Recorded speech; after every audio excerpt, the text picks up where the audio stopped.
Because when you get up there, your hands just don't work out too good. So take your plates with you, and they'll help you fill them up.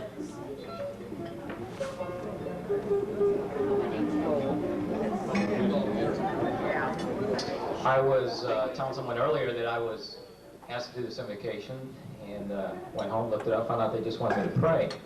So if you would, let's just take a moment and offer thanks for this time.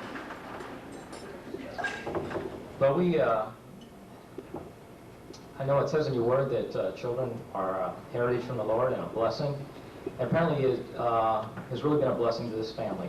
And it's just a real privilege and to be here and to be a part of the posterity of Louis and Della. And we just thank you for this time. We thank you for all the effort that went into that, and the people that for this past year and a half put so much time and effort into it, and let us all know and kept us posted and encouraged about it. And we thank you so much for that work. We thank you too, Lord, that Uncle Dave could be here with us tonight. We pray that by your grace and medicine that he would enjoy a full and complete recovery. And we just want to ask your blessing over the evening, the food, and the good time that we're going to have together tonight. We look forward to the picnic tomorrow, and we pray that as soon as that picnic's over, that you'd end the drought and let it rain. Pray this in Jesus' name.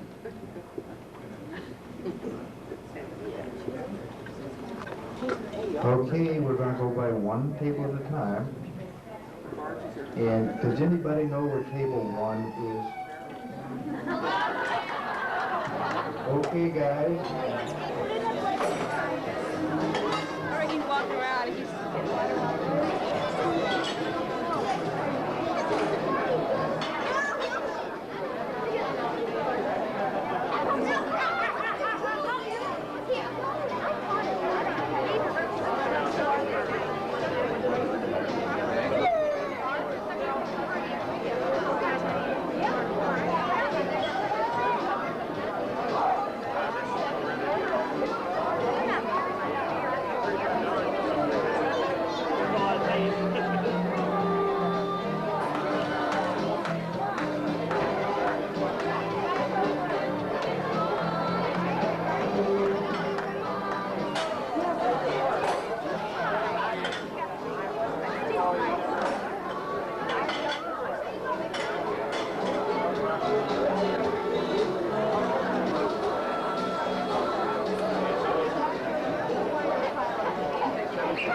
Weren't you guys here last year? Did you miss it? Okay. My name is Red 2.3. And Wally is Red 2.1. Etc., etc. You're all colored. Some of this I had to write down. Quite a bit of this I had to write down. Dave met with things other than good health for the moment, so he asked me to fill in for him. So I thought I'd start out with just a smidgen of Lewis and Della. Lewis and Della. Back in 18, the Lord said, Lewis and Della, yo! I want you to go forth, increase, and multiply. It's kind of ridiculous, isn't it? Lewis was a God-fearing man. So he did what he said. Hence, we have the Magnificent Seven. Ellen, Harley, Hugh, Sophia May, Ben, Keck, and Estonali. Harley, who made Professor Harold Hill look like an amateur. Hugh, gentleman farmer in Jodford's, an honest politician. Ellen, I don't know if there was ever a better cook and baker. Ben, who never seemed to get tired of breaking in cityfied nephews and nieces. Yeah, you were there, weren't you? Keck, who else would let my brother and I go skinny dipping in a Tiskawal Canal? Or maybe Aunt Mary didn't know that yet. Nolly had the prettiest hair in Jefferson County, and she just always hated to express her opinion. Does that compute? Sophia, called by many Tip. Some called her Aunt Tippy. Some called her Grandma Tippy. Leo called her Tom. I just called her Mom.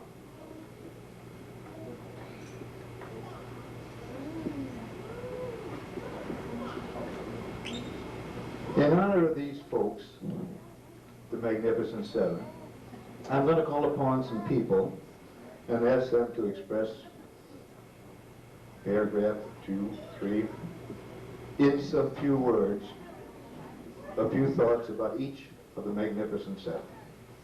The first one I'd like to call upon is Rick Grossman, who wants to say something about you. He asked me to talk about a guy that, actually, when I got thinking about it, only knew him for about 11 years and hadn't seen him in 30, you know. But those 11 years lasted a lot longer than 11 years. And I wasn't going to do this. And I don't know why I'm doing it, you know, but don't worry about it. Gerb was born Gerb. Everybody called him Gerb. Everybody I knew called him Gerb. He was born in 1895 and died in 1957. When I never could figure out when I was a kid, he had my mom and Pat. We all lived together on the hill in Hematite. And Gerb was like the patriarch of the family, and a lot of people here used to come and visit us, and I thought they were coming to visit me, you know. Well, really they weren't. They were coming to visit Gerb and Bomber, who was Madeline and Hugh. Like he said, he was a gentleman farmer, and I never knew why he didn't work. You know, I figured that out about 10 years ago. You know, I thought, well, this is the way normal people live. You know, you fix up the house and you do a little carpenter work here and there, and you own the business in town for a little while, and then you just kind of, it seemed to me like he just was always around. But he married well, I think is what you would say. Or that's what I finally think I figured out.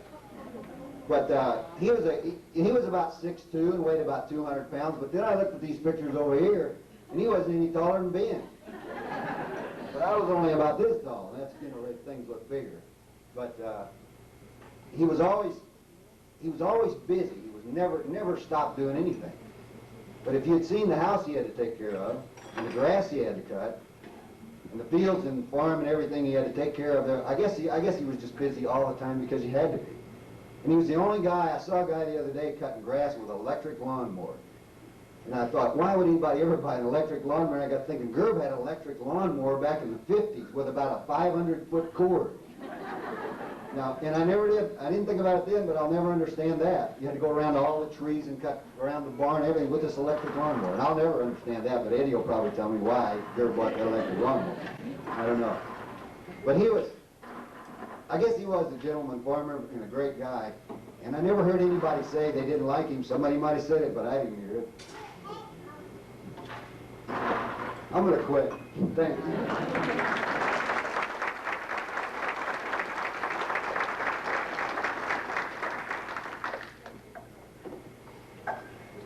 We've asked Dave Grossman to speak for Ben.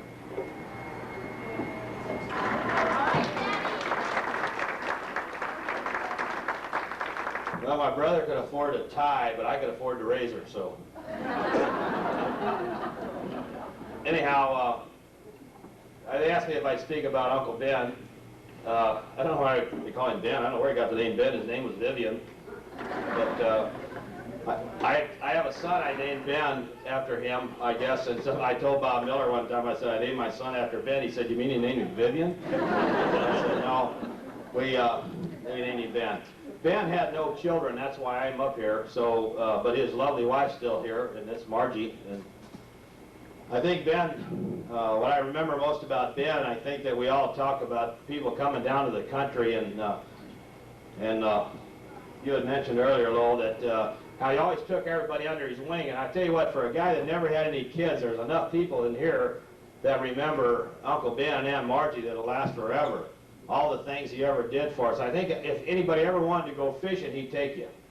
It didn't have to have much of an excuse to go fishing, and if he didn't have any money, you had the money, he'd still go fishing. It didn't make any difference. He'd always, fishing, I think, was part of his life. He'd rather fish than do anything he'd ever talk to me about, and maybe Margie knows other things he'd like to do. He always said Margie had the best looking legs in Jefferson County, but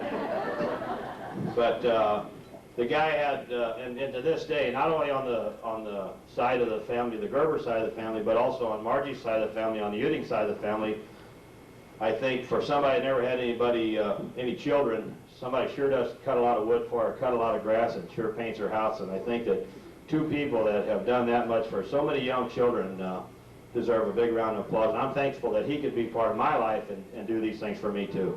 And he caught my first fish, took me out. He teased me for about it forever. And the guy was just a super guy, and I'm glad I got to know him. Thank you.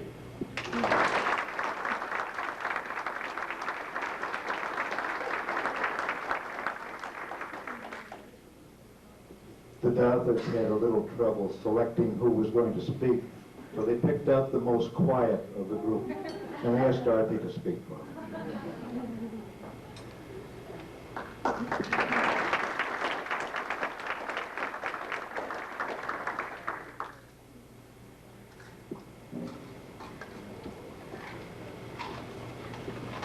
I had to write mine down. I'm not as good as Dave or Rick.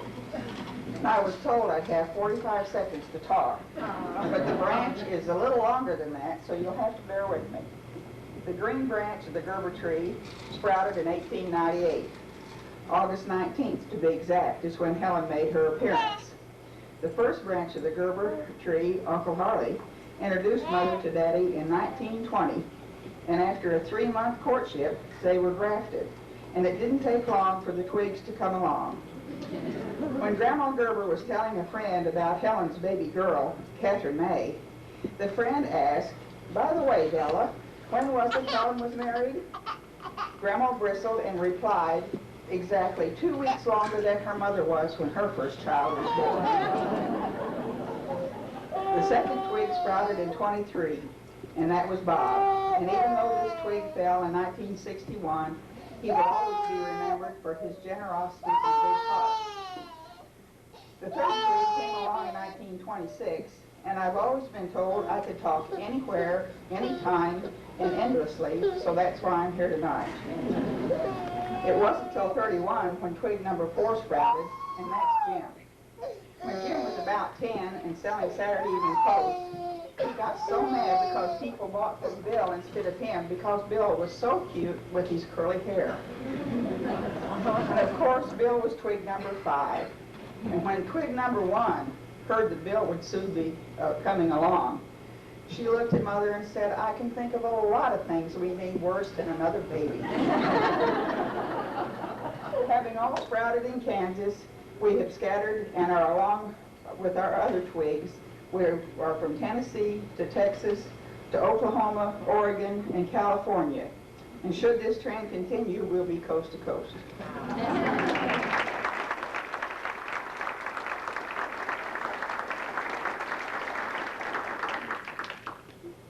We've asked Blake if he would speak for Harley.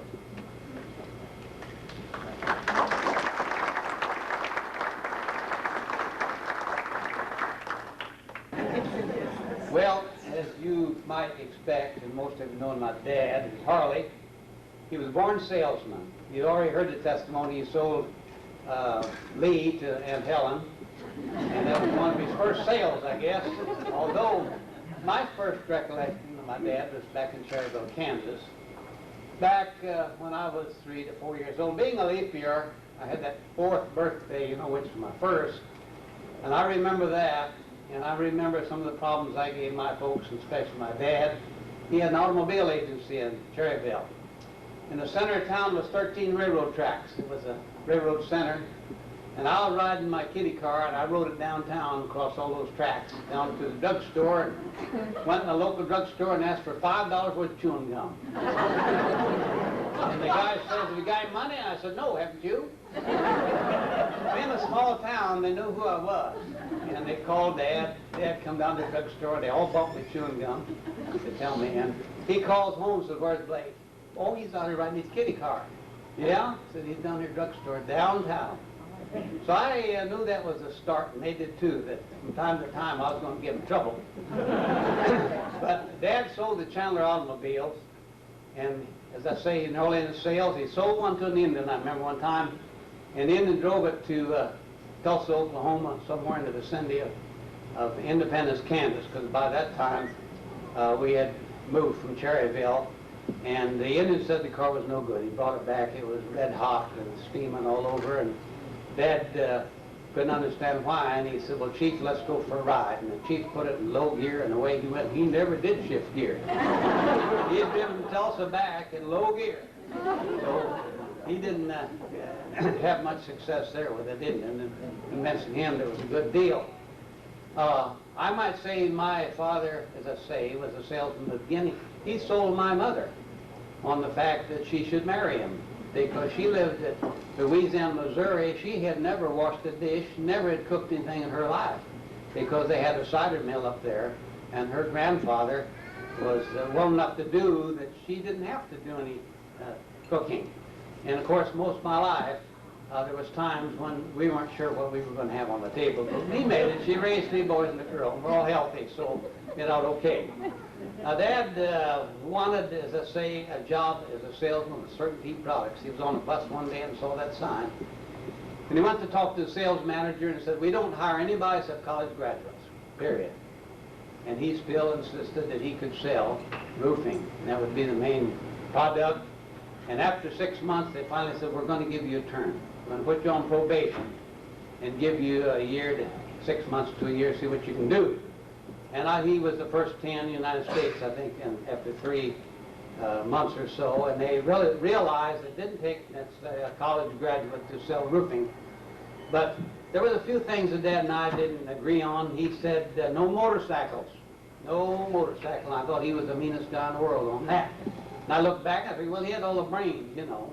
I didn't have enough sense to know that my future might depend on whether I did or did not ride the motorcycle. I won't go much farther. As I say, Dad finally retired from Certainty Products and lived to be 87. And he was a salesman even in the nursing home. His partner there was an Italian fella, and he would turn his TV up real loud and go to sleep. My dad would want to hear his TV. He couldn't do it because the fellow's TV was so loud. So he walked over there one day and while he was sleeping took a look at his telephone number. My dad had a telephone, he called him. And he turned the television down, hello, hello, hello. Nobody on it. Went back to sleep. Dad had his television on, no problem. One thing I'm going to end up with, Cindy's little barn, you know, that Pat made, reminded me Grandpa had an Overland. I guess the only car he ever owned. And it was a standard transmission. Of course, those days, that's all they had. And when he'd go out to take the car out of the barn to go to the mailbox or some, Grandma would say, open the barn doors. Open the barn doors on both ends, because he didn't know what gear he had it in. When he let the clutch out, he's coming out one or the other.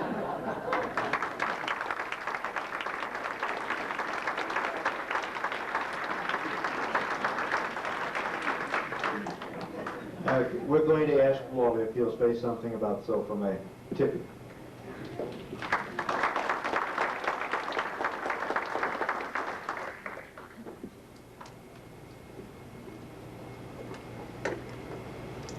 Everything I was going to say about Sofa May, he said about 15 minutes ago.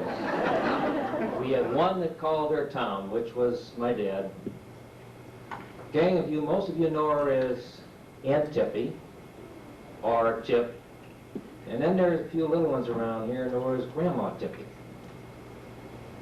And that's exactly what he said. You want to finish this, Lowell? You did so well in the beginning that there's no way I can go on. But anyway, Mom, as he said, we called her. Since she was our mother, we thought we'd call her Mom. And she was a demure, quiet, unassuming lady. There was a napkin maker par excellence. We all have one, and there's many a cool night that we all lie there and say, man, thank God for Mom. I'm with you, Dorothy. I can't remember all the stuff. I had to bring notes up here, too.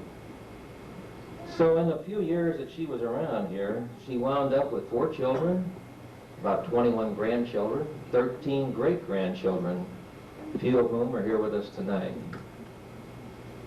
And to keep this brief before I completely break down, I'd say that she'd be tickled pink,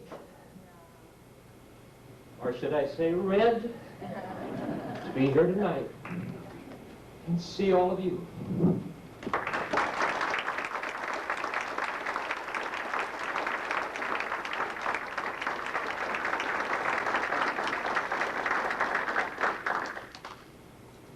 Let's ask Don Brinker to speak on behalf of Estenari.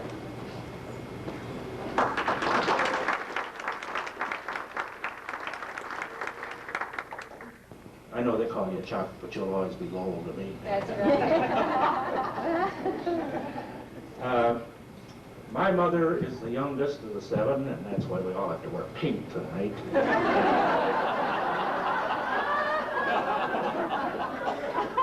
Well, anyway, I think she planned to be the last because it's going to give her the best chance to get the last word in. She could talk for herself. I think somebody alluded to that before. Since I only have one brother, I would like for him to stand, if he's not too embarrassed. He's around here somewhere. I suppose, because she wound up living in horrible Chicago for a while, or Evanston, which sounds better, and drifted to a little town called Mount Morris, up around Rockford, Illinois, or in that territory, and worked, I think, for a magazine called Outdoor Life, which still exists after all of these years, where she met my father. So we were kind of on the fringe of the whole Gerber clan, and really all I can remember is in the summer, my dad would get off work, and we'd pack the sandwiches and the coffee in the car, and we'd head down Route 51 and Route 66. And we'd come to St. Louis. And then we'd go to Festus. Years later, we got a little more affluent, we got real daring, and I remember one year, we made a surprise trip to Tulsa, Oklahoma. My mother says, you go up and knock on the door. So hi, how you doing? I go up and I knock on the door. Now comes Aunt Helen. Oh my God, I think it's Donnie Brinker. It was, so we freeloaded for a week or so. So we expanded our horizons anyway. I remember stories coming down here in the summer too, like everybody. The only one, I don't want to spend a lot of time. When I was a little kid about this big, I was helping Ben with the chores. And he went out, he was going to slop the hogs. He gets his bucket out. He's throwing corn cobs and oats and all sorts of grubby crud in there. And I, being a connoisseur at a young age, I thought, God, nobody should have to eat that. I dumped it out.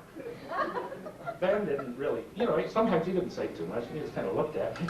He took a bucket, he went in, and he made up another creation. And he brought it out, and his devil little nephew threw that one out too. And I don't remember a lot that happened after that, but he had a conversation with my mother. And my mother with the glove tongue saved my life, I think. But there are a lot of stories like that, and a lot of good memories for all of that. I'll leave you with one. I feel very fortunate. My mother and my father have been married for going on about 53 years, I think. And the other thing, I think I remember, my father promised my mother, because he lived so far away, that she could go home to visit her relatives every year. And as far as I know, and I can remember, he kept that promise every year.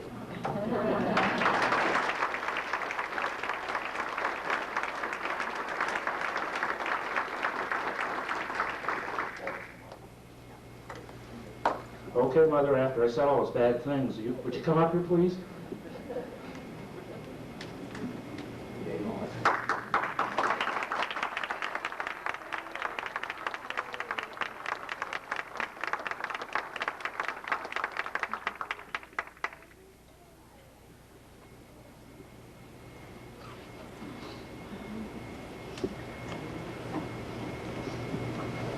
Got a plaque here. It says, "This plaque is presented to Nolly Brinker as a remembrance for a special person on a special weekend, Gerber Descendants Day, June 17th, 18th, and 19th, 1988.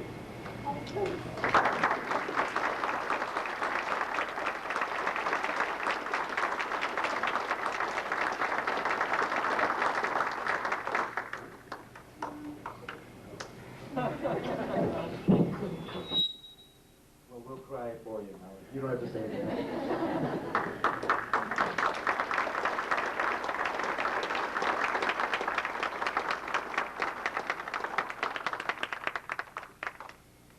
These are not in any special order or for another one of the special seven.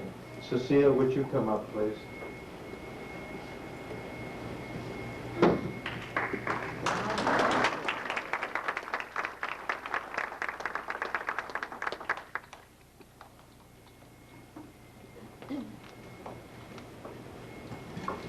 Sitting there trying to figure out the order for the last several minutes.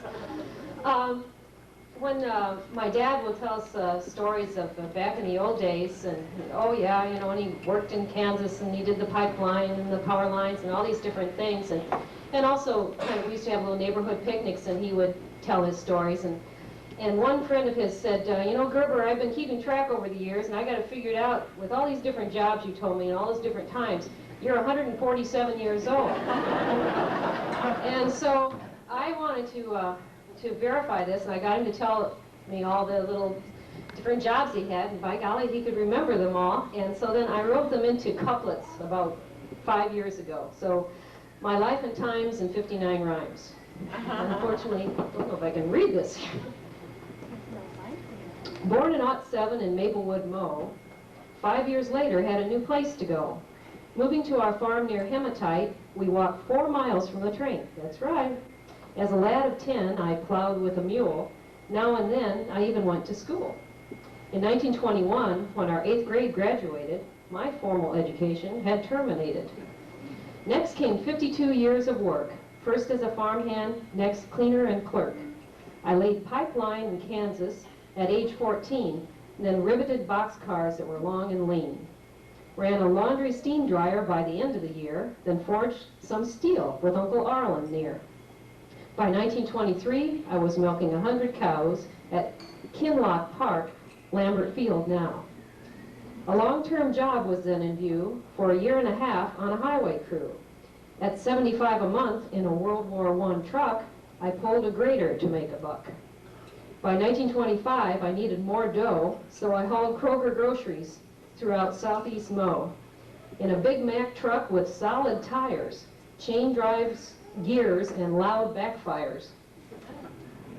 In June that year, I left to harvest grain from Kansas to Canada and back again. I slept in a wagon, not out under the stars. I wasn't eager to acquire any rattlesnake scars. Working sunrise to sundown for $5 a day, plus 5 hearty meals, was pretty good pay. We even took time off when we were all done for 2 days of fishing in the Manitoba sun. But back to the real world, in the fall of '25, I applied at Brown Bus Company and told them I could drive. For $22 a week, 60,000 miles a year. Dad, are you sure? No. I was motor coach conductor in a Studebaker. St. Louis to Farmington was the usual run, but some special charters were a bit more fun.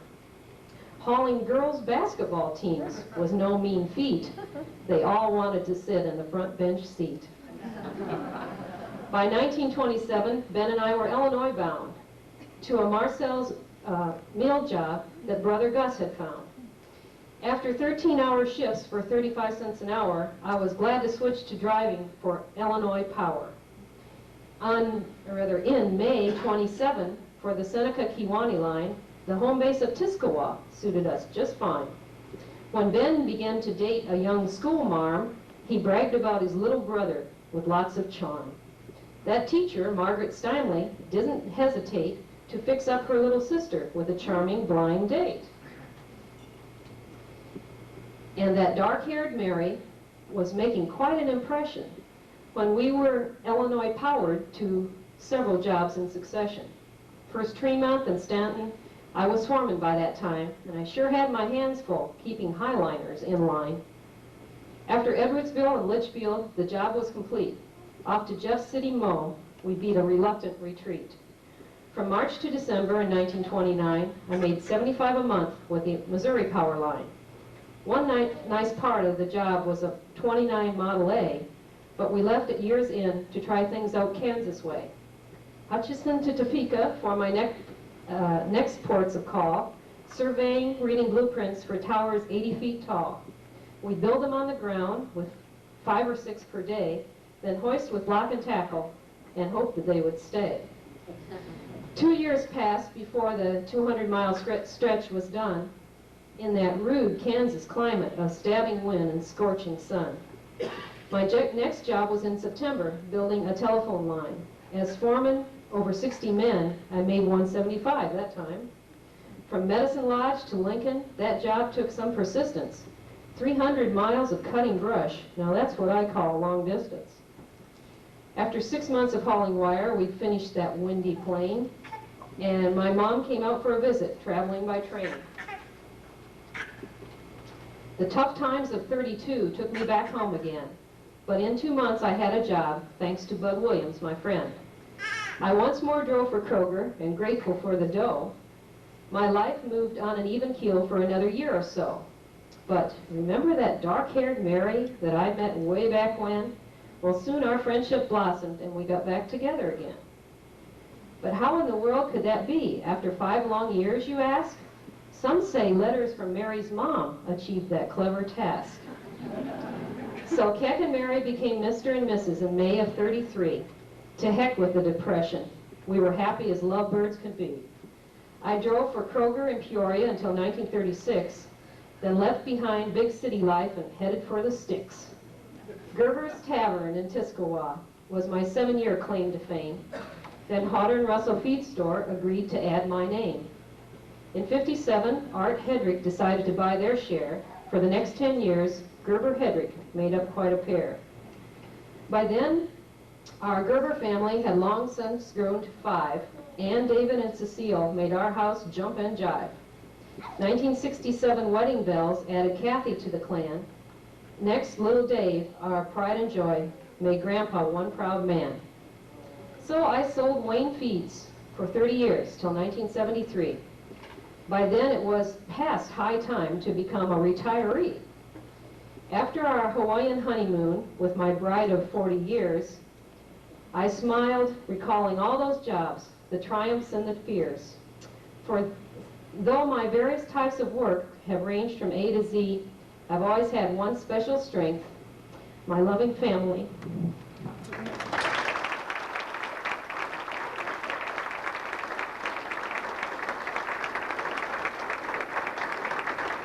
Daddy, you want to come up here, please? The long walk.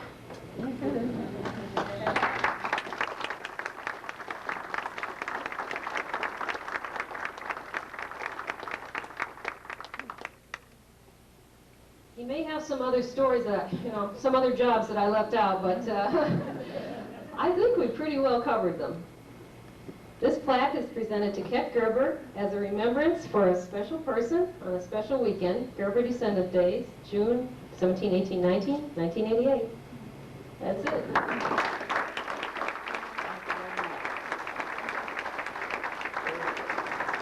Quite a lot of things left out, but Ma doesn't need to know all of it.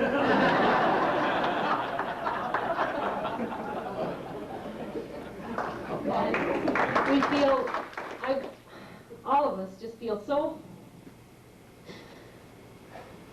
happy and proud that both of our parents could be here tonight. Mom, would you stand, please? Aunt Mary. Come on, please.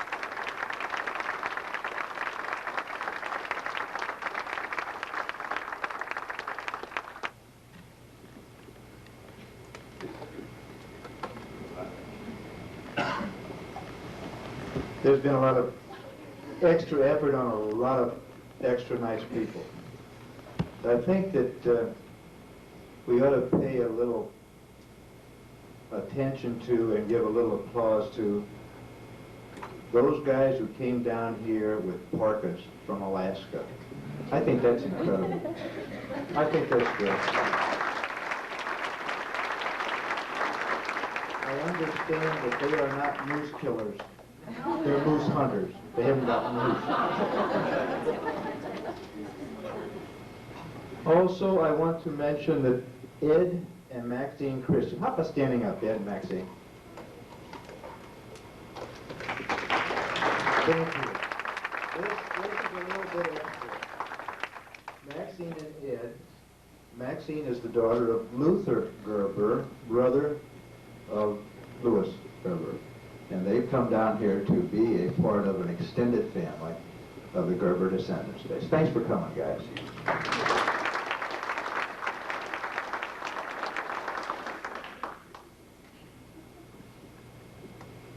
I was going to announce the youngest and the oldest, but all I could get was the youngest. No one wanted to claim the oldest. I won't do that. Now I've got some rather impersonal announcements, and it seems kind of anticlimactic, but this is kind of in the way of business that we've got to get done. So let's do that, and then we go on with the party. The first announcement I want to make is to remind you to bring snacks, pretzels, potato chips, that kinds of things for the picnic tomorrow. The meat and the drinks will be there, but the in-between, pick something up on your way out there if you want them. Also, we want to remind you to sign up for a Monday brunch at Dave and Joan Burnham's. If you haven't done that and you want to, go ahead and sign up. That gives them a real good idea of what amounts and how to prepare for it. 3, next year, the informal picnic is on the second Sunday in June. It ain't going to be this big, but we're going to be here. Anybody that wants to, come on down. 4, if you would, when you get home, or on your way home even, write down some final comments, how you think the weekend was. Try to remember some highlights. Keep the lowlights to yourself. But at any rate, let us know. I think that there are some people, Shirley Burnham Bethel and Pat Gerber Schmella, have been talking about this crazy thing for years. Well, Chris White inherited some of her mother's bullheadedness, I think. Most of it? Oh, that was her brother. Anyway, Chris says, quit talking about it, do it. So she became the head knocker, the head man, the honcho. She was the mover. So Chris White, I think, has been just super special. Let's give her a hand. What do you think?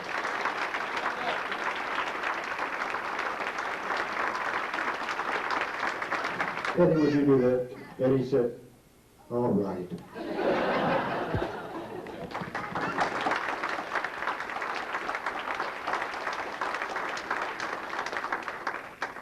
Okay, now I'm going to ask you, that's the first half of the program.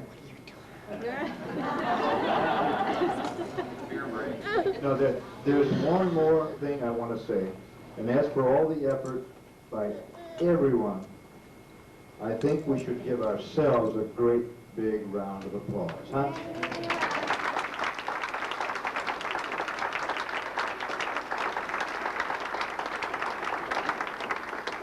I've got a sneaking suspicion that Aunt Molly wants to.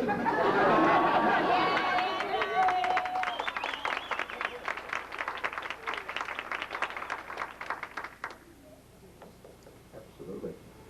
Royal, it is my error. I left you, I didn't leave you out, I left you sitting down. We'd like to all see Royal Brinker, the husband of Nolly. Yeah.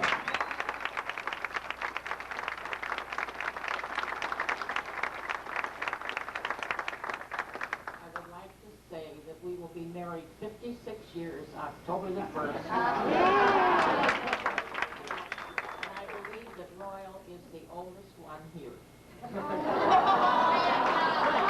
mystery is over. I really should apologize because I'm 54.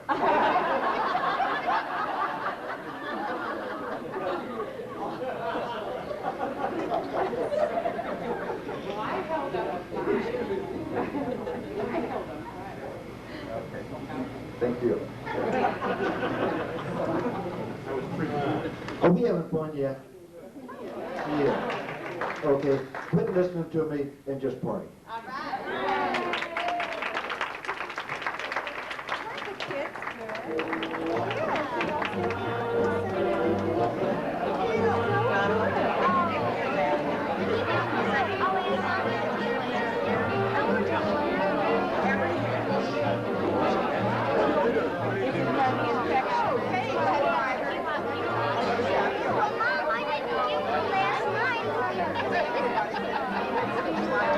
Last night.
I used to like to go to the lot. They don't run out of water. Yeah. They run out of water. You're eating again.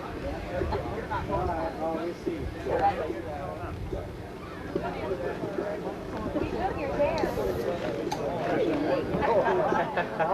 Baby, the Gerber comes down. Please come see. Oh, yeah. Okay. Oh, your son gets back. Your son gets back from the St. down next Sunday. I know you're looking forward to it.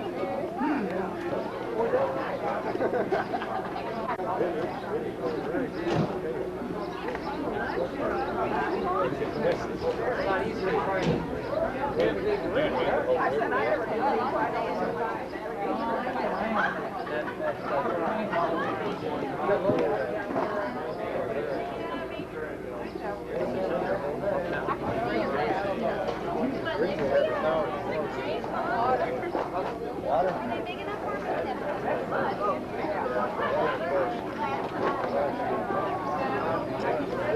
Pump that out.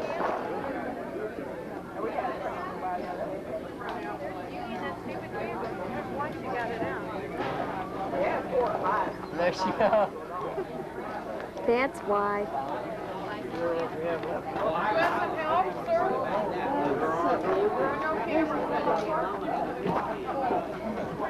Wave to the cameras.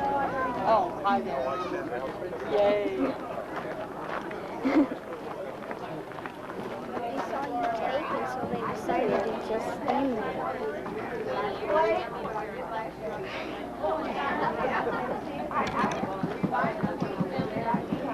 No more drink. Yeah.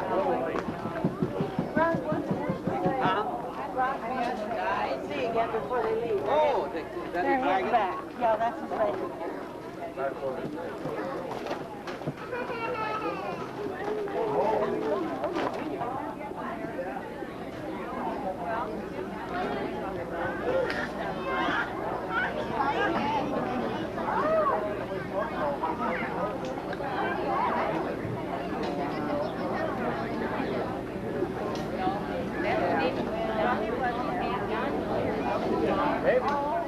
He looks like her dad.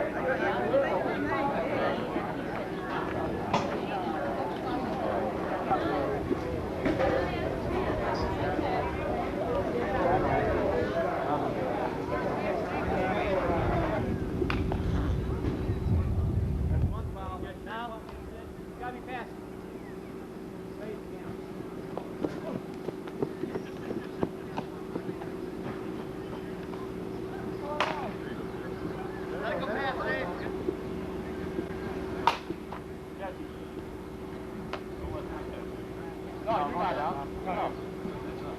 That's just foul ball. Yeah, don't let this. One out, one on.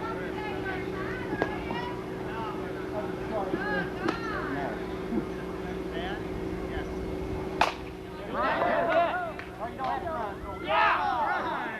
Which Leo? Hang in there. One on each side. Two out.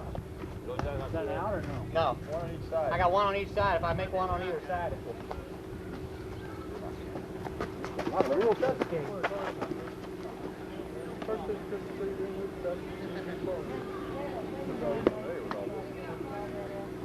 Yeah. Well, he got some drinks, came back, and still hadn't got anything over there. Get one over here, Mike. Where you standing? Yeah, I know. There you go.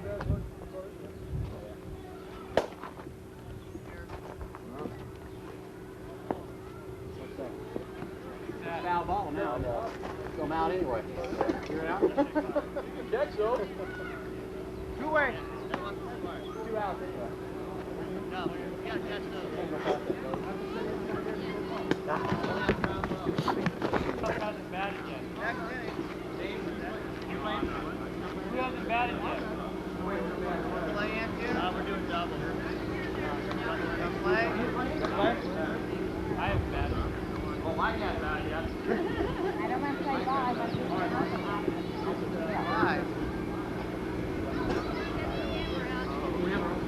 I get my bat. They some them out there. Weenie batter. Thanks it. You up there? Hey, is anybody else playing? We're going again. Let it go around. We got one guy on. How many bases we got? One guy on the way up. One on. One on, no out. One on the way.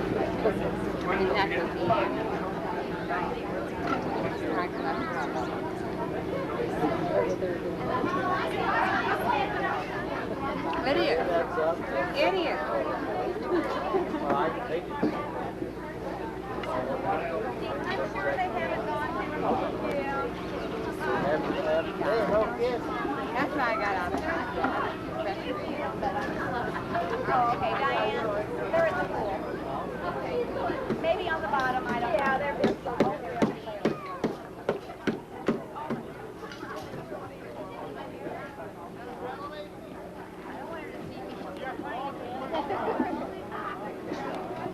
Amy, did I have here?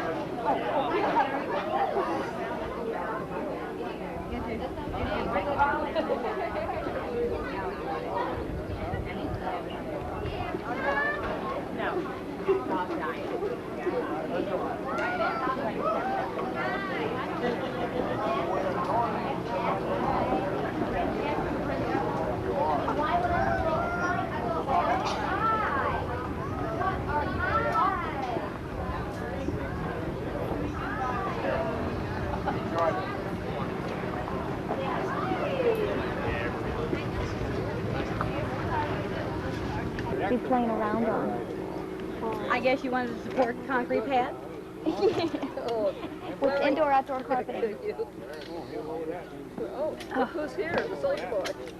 Look at the soldier boy. Here, Davey. Wait the daddy.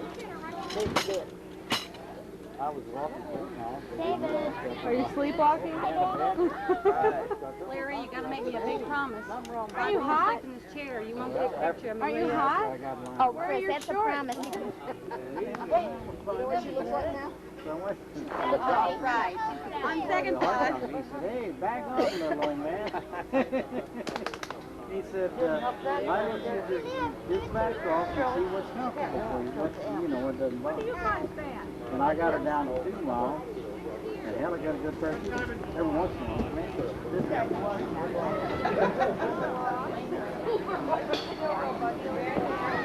It was driving the tree.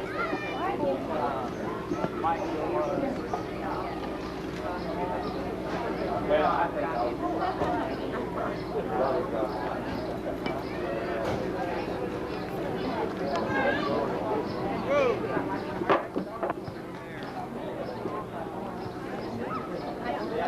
know, and I said, I'll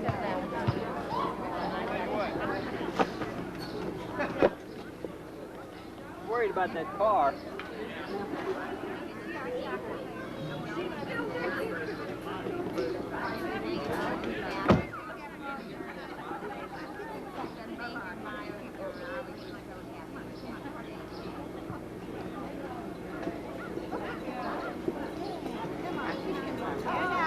Out under the car. No. Hey. Kick the ball this way. Okay, kick that ball you with the bottle. Come on.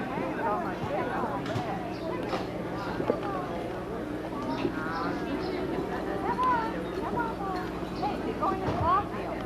Here's that.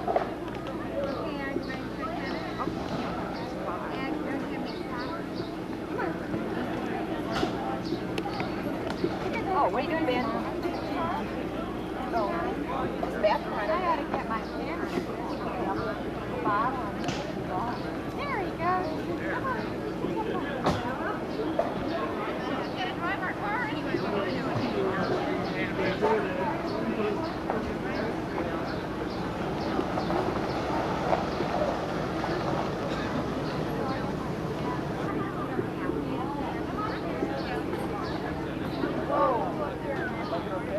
Okay, yeah.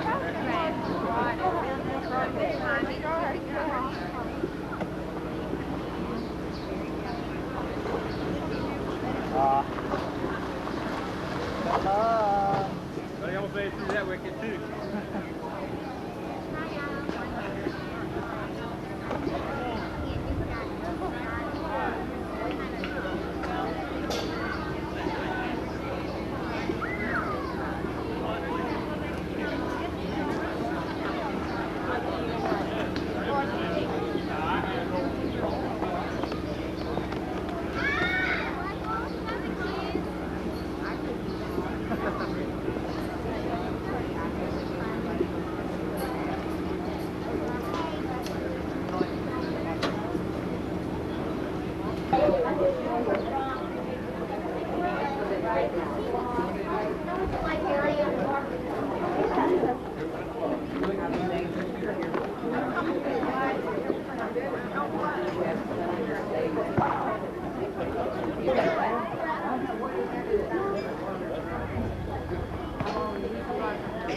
He said, oh, there's David Gerber. And I said, my David?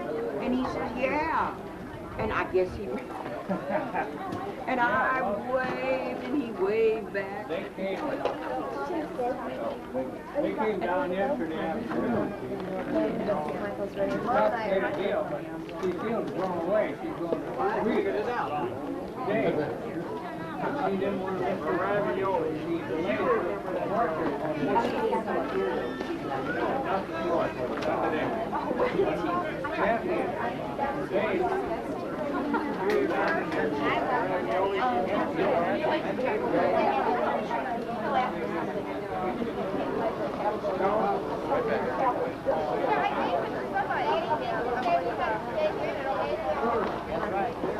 We still have some stuff waiting. Maybe, that all depends on whether they wait. That's no problem. Chris, what are you looking for? See, with me, it's a different adult. I said to her, I said, and this is the sentence, and if the only reason I'm here, I said, why, you know, I said, and I'm not going to lie about it. I said, well, my kids are back. Because I got all the work. And I left them. You know, to hurry to gather all the equipment. But you know, leave me. Because I heard a cultivator. Yeah, that's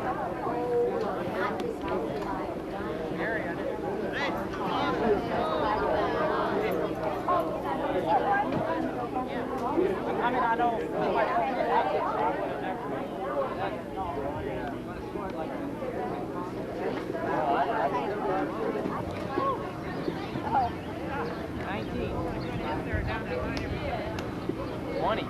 Money up. James first. Oh, God. No. Down on 6167. Oh, yeah, okay, right next to it. I'll drive in. No, it's not.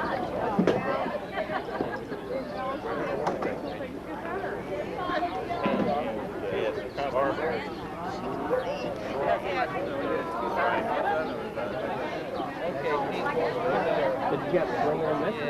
Yeah. You can do that.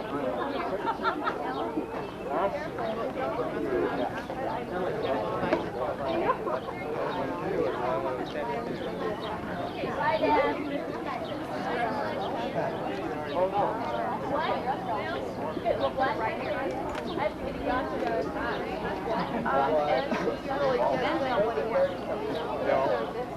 That's the problem.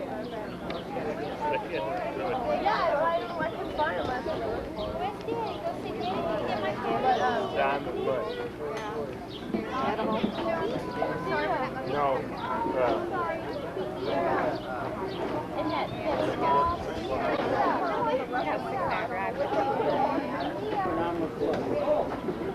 That's what it means. That's the number 2. You're number 1. Well, pass the number 1. Why not give it the number 2?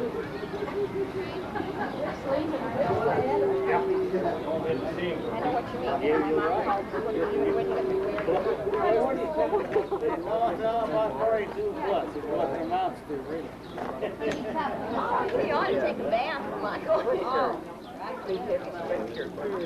Yeah. And it's just, It's just gonna do it. I think he got some.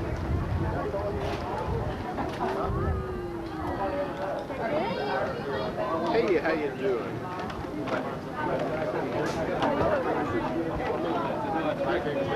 We should have been here, I think it was, you might have wandered around, because Judy made French toast and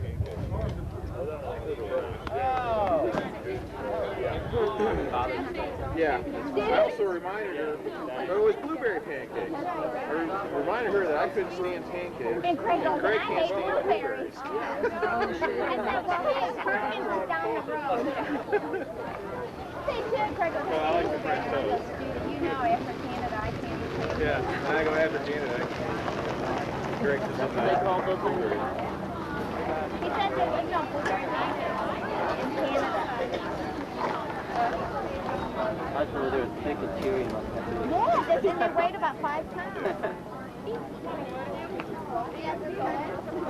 Oh, good. Larry, you were on the baby day. And so I had to. It was tough signing all those autographs. But more so than now, it's just like... Yeah, I did a couple slow dances, a couple fast dances.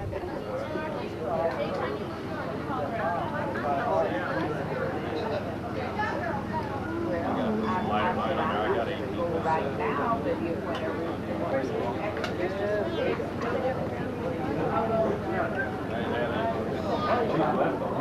Oh, she did. Hey, guys.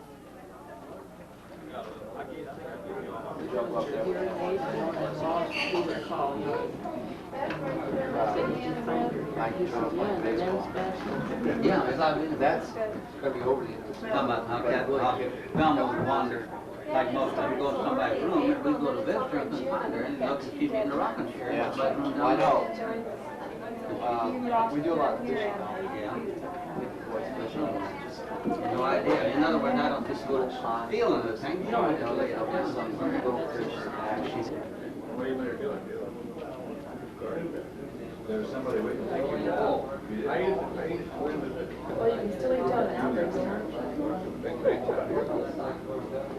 I've seen 150 guys. Oh no, you're supposed to keep a log book and all that stuff. Right.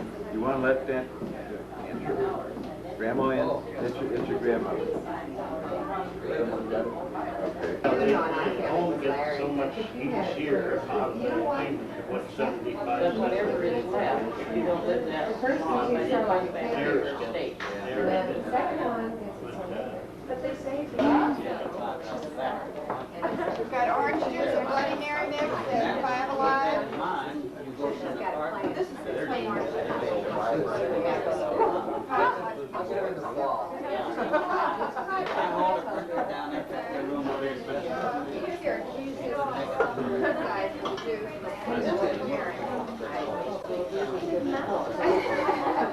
Well, they make it.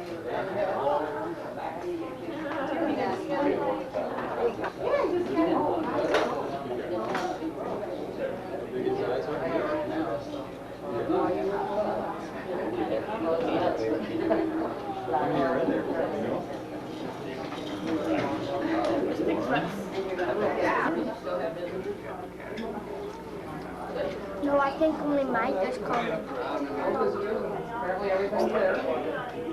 They get hot. I love 70. Yeah, you guys are. Yeah, put your best foot forward, girl. We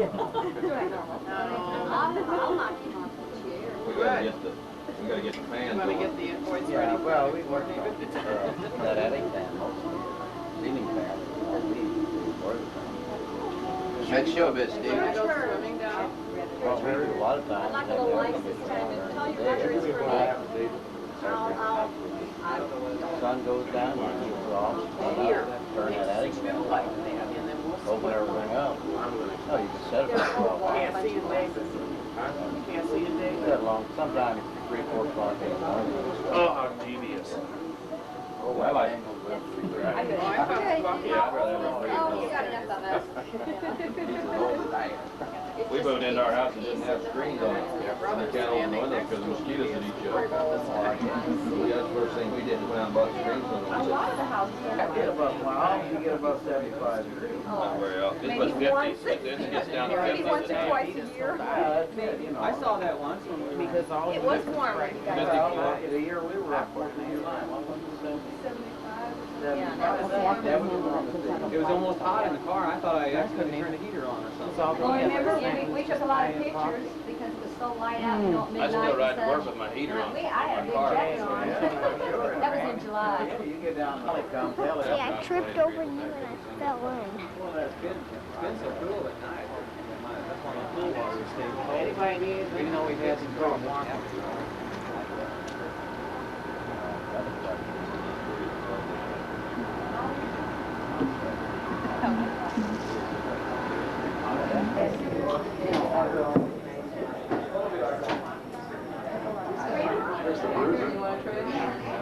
Sure, I'll trade you. Still good to see you. I'm sorry, Katie's so big. He used to go to never corrected himself, you know, like. That's been something a long time ago.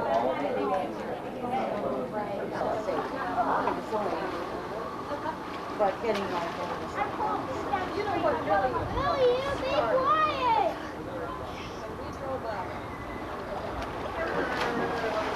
Oh, these eagles started driving it. My word. Somebody tell that I had time, I didn't even know who it was.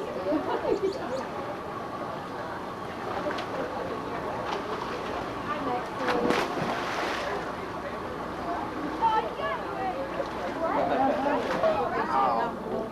It wasn't even turned on. I think it was Chris. So I lit a cigarette and Emmy looked at that. Brian ran over.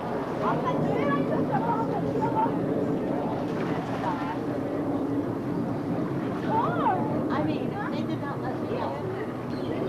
One stupid cigarette, and they were all like, what are you doing? How dare you? But that's why it is. For lunch.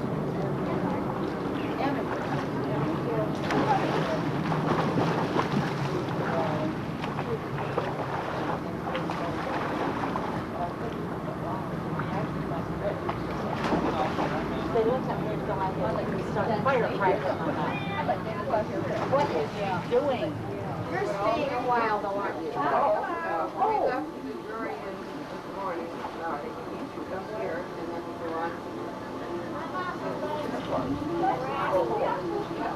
We're going to stay overnight. Oh, he's paying, right? Is what they call it, something of the sort. That's right. No.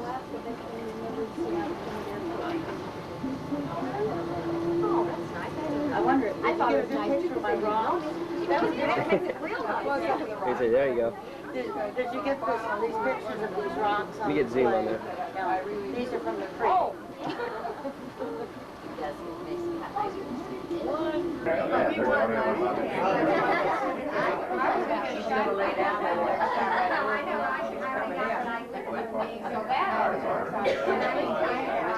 Are you taking pictures?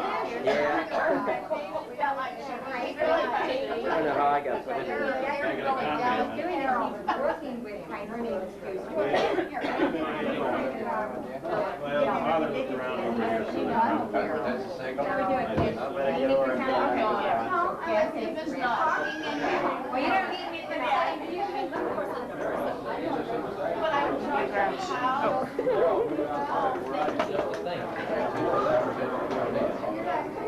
No, we're just one with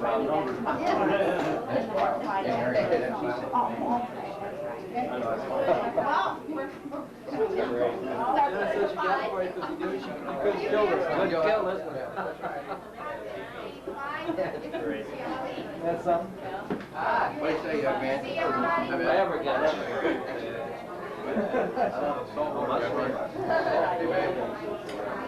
Okay, get over.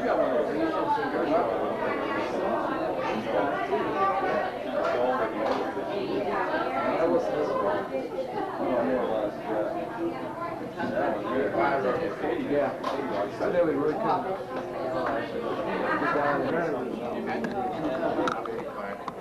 He, at my age, I couldn't make any Remember, they can edit it too. Doesn't have to be first time perfect.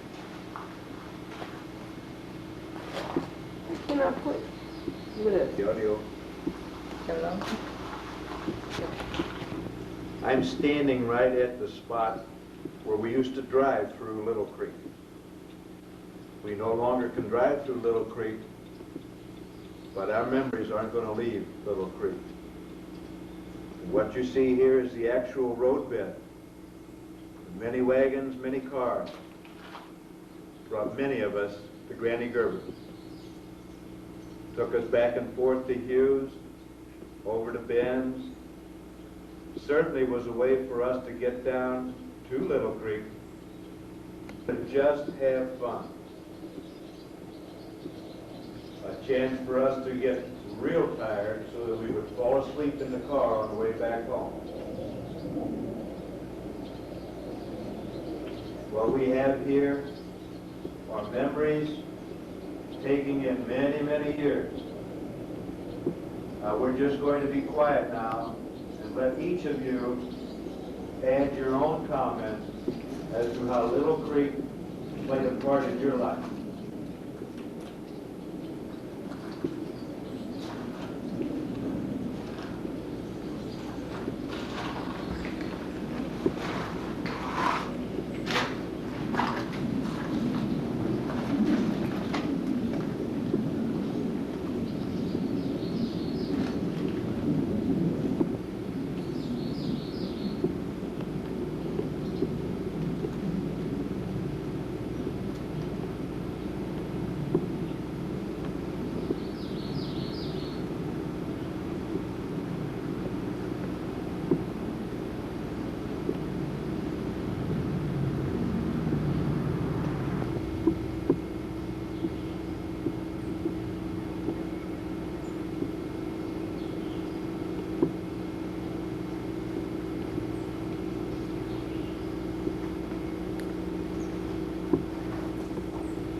Doesn't look like much right now, but what you're looking at used to be a lane at Granny Gerber's farm.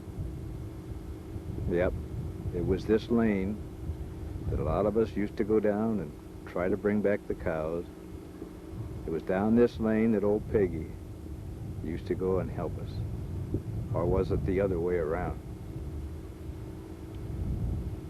Right next to the lane is where Ben kept his pigs.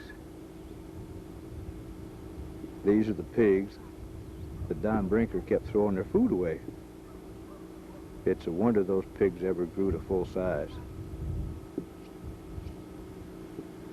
Things have changed a little bit. But you know, that's still the same ground.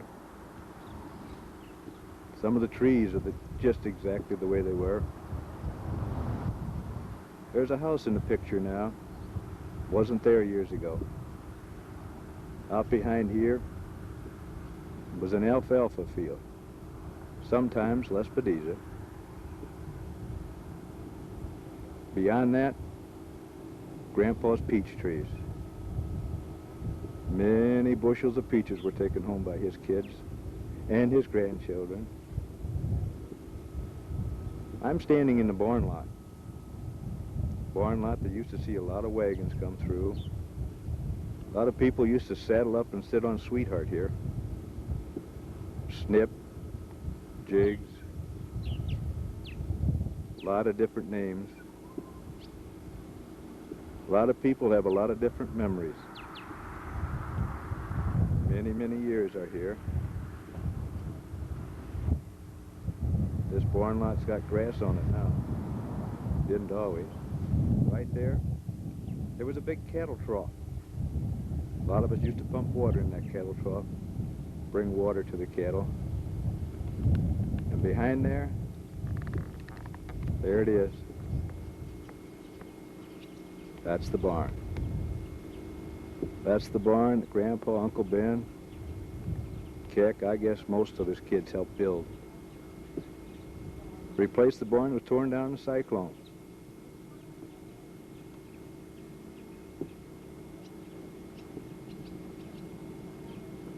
A lot of us used to help put hay up here. A lot of us used to watch the big guys put up hay, lift it on up into the loft. Team of horses in the back used to pull that fork up, bring it inside the barn. Somebody in there would pull the trip cord. The hay dropped down on it. A lot of us used to go in here, climb up the stairs, and play in that hay loft that was there.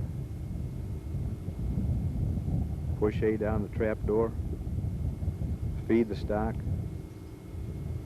If I remember right, up here in this corner is where Ben used to put his calves when he was trying to wean them.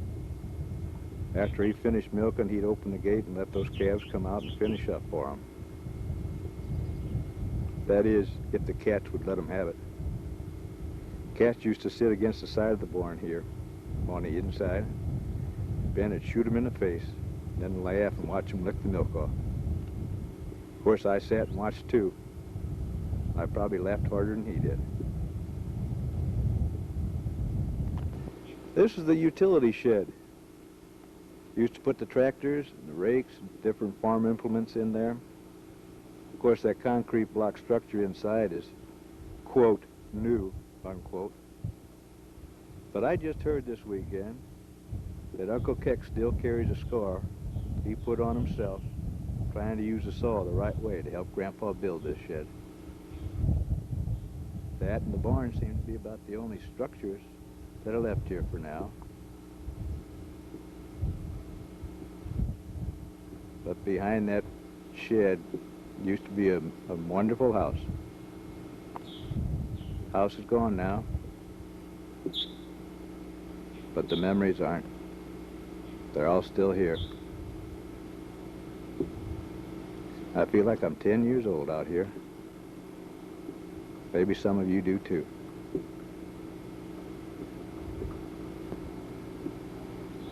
I'm inside the hayloft looking out. And I mean looking out. It's amazing how much this building has shrunk. You know what I mean.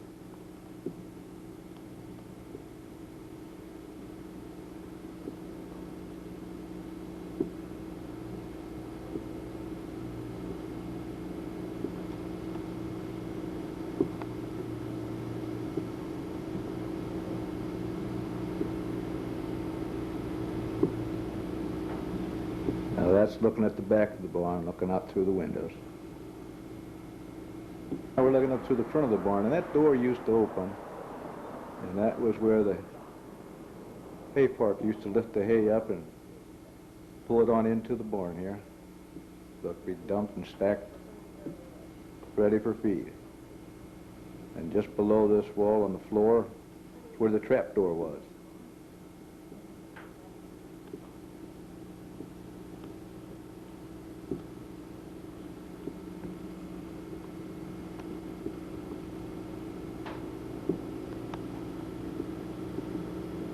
Here we have Mike White, Chris's son.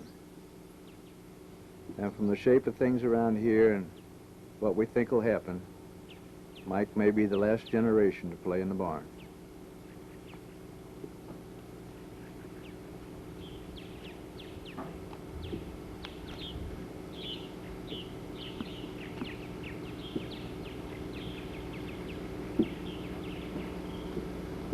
Barn must have 8 or 10 families of barn swallows in it now.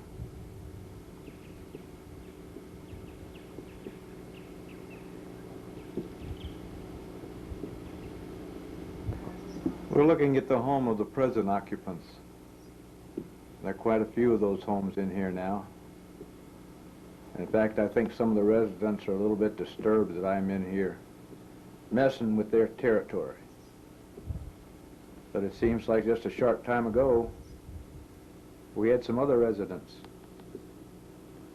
and they used to fit into these stanchions. I used to pet them.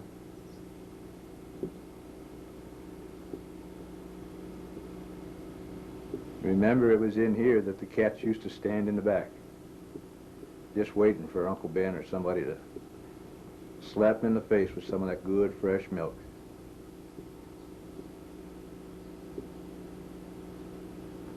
I'm standing right about where Snip used to stand. I'm sure there are names of other horses and other animals that were so well loved around here that everybody out there remembers. A lot of you used to push hay down from the lot. Push it down in here for the cattle to eat.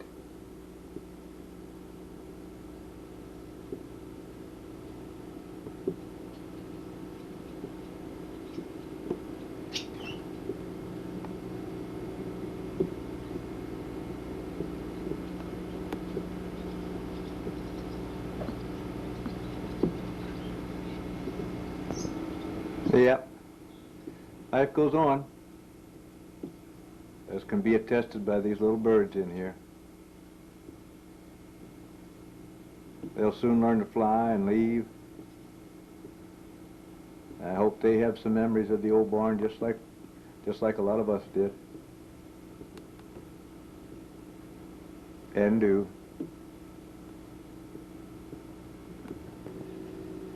Well, the walk is still here. This was just outside the porch stoop. Went on around the house, came around the front. You know what? The old mulberry tree's still here.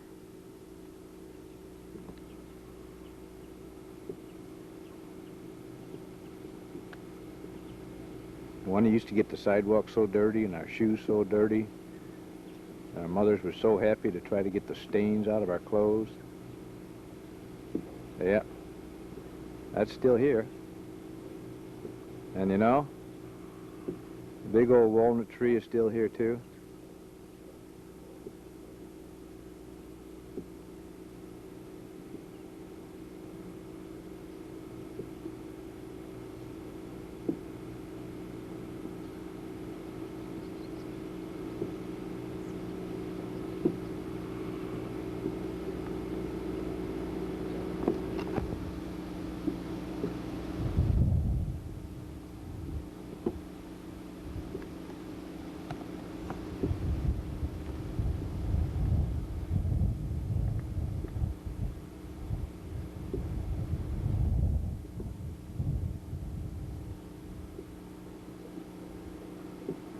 Descendants Days. Just a weekend? No, not really. just one occasion marking many, many lifetimes. Many, many years of learning to love, learning to live, learning to be relatives.